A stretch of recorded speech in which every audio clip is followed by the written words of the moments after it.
Let me make it clear, because I'm not assuming that this red line theory is something that has any basis in law or in fact. The fact of the matter is that we all agree that the nation's security has to be challenged. And there's no evidence at all that America, the United States of America, is being threatened by what this madman in Syria is doing.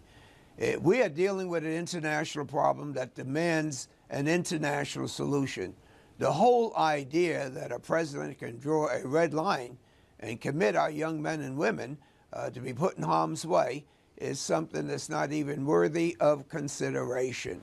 Well, the speaker, the former speaker, Nancy Pelosi, supports the military strikes, as does the House Majority Leader and the current speaker. But I want to read you what Eric Cantor had to say. Quote, America has a compelling national security interest to prevent and respond to the use of weapons of mass destruction, especially by terrorist states such as Syria, and to prevent further instability in a region of vital interest to the United States. To his point, what is the message today to Hezbollah and Iran if the U.S., in their eyes, backs down, if they said they wouldn't tolerate the use of chemical weapons, then later on says, never mind?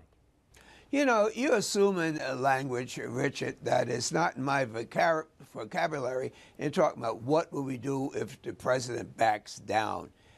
We have to, you don't back down with American lives. This weapon of mass destruction talk, some 10 years ago, we were talking about a limited warfare with Iraq.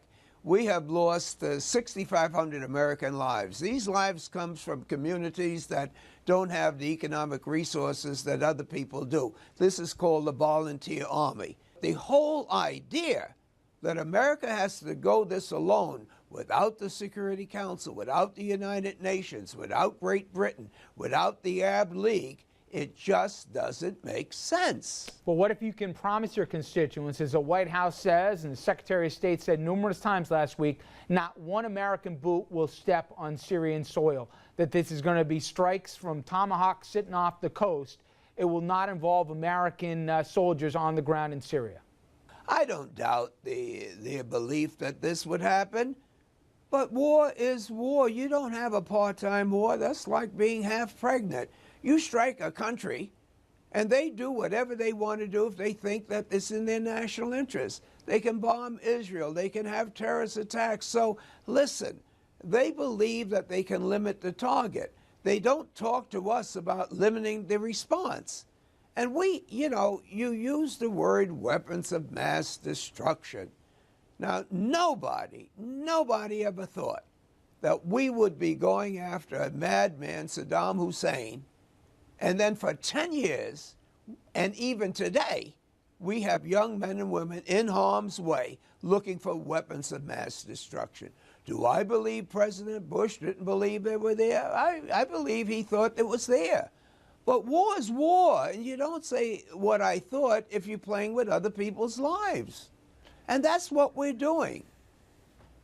I really don't think that there's enough discussion on what could happen if we declare war by dropping missiles and bombs on Syria. But do you think there's a consequence, though, Congressman?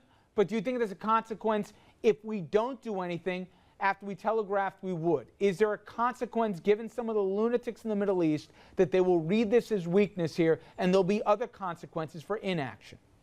Let me make it clear that if we're talking about an international problem, are you saying that only the United States of America should respond to this threat? I hope you're not. I mean, let's face it, there's something wrong with this picture. If we have a madman like this that's threatening the whole world, well, frankly, he's denying it, but there's enough evidence for me to believe that this guy is mad, he's insane, he's a terrorist, and that something should be done. But is he a threat directly to the people in the United States of America at this point? No. Is he a threat to civilization as we know it?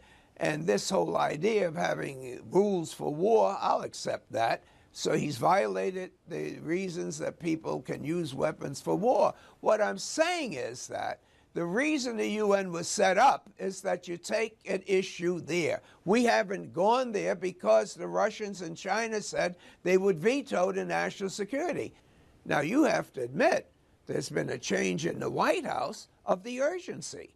Last weekend it was urgent. Now we wait until September 9th when the Congress gets back.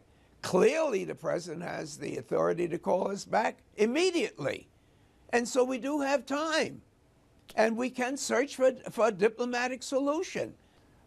Clearly, Congressman, you're a no vote. My question is, if Assad used chemical weapons again, would you change your mind? The only thing that would allow me to change my mind, since you've already made up yours, is that whatever he does threatens the security of our great country. A civil war in Syria does not directly affect our country. Indirectly, it does affect the region, especially the Arab countries, especially Israel, especially the civilized nations of the world. Why in the heck do you think we have the United Nations? Finally, Congressman, you got any prediction? I mentioned this morning already, you have Speaker Boehner, you have Leader Pelosi, and some others who are now supporting the use of military force. They're doing some whip counts right now. Where do you think the House is on this? There's going to be an intense lobbying effort for the next week or so. Are the votes there in the House to authorize the use of force? What's your gut? Since we're talking about the possible jeopardy of president after president submitting our troops, no president since Roosevelt has put our troops in harm's way and come to the Congress and asked for permission to do it. So what members of Congress do in terms of supporting this president or any president, whether it's Panama, Grenada, Kosovo, they feel very comfortable in declaring war without the consent of Congress. I don't see where there's going to be any change in that. And there's not going to be any change with me believing the Constitution is there to be respected. And the lives of Americans should never be jeopardized unless the security of the United States is directly affected. Clear enough. Congressman Rangel, thank you very much for a few minutes. I appreciate it. Thank you, Richard. All right. I'm a big fan of the Congressman, but I think you can agree. We can agree to disagree on that one. Now, a quick reminder here. You can find the longer unedited version of my interview with Mr. Rangel, and for that matter, all other RFL interviews on our YouTube page. Just search YouTube for Richard French for a listing. All right. We want to hear from you, everybody. We took a lot of great calls on Friday. We're opening up our social media portals on this one tonight. Do you think the U.S. should take military action against Syria? We're going to make you an elected official here tonight. Tell us if you had a vote, which way it would go. Reach out to us via Facebook and Twitter and sound off. All right, we take a quick break. But when we come back, the debates on Syria continue. Was the president right to bring Congress into this equation here? Should we attack even if Congress votes no? It's a right the president still reserves. And what must the president do to sell this to, as Andrew showed you with the poll numbers, a very skeptical American public? Stay with us.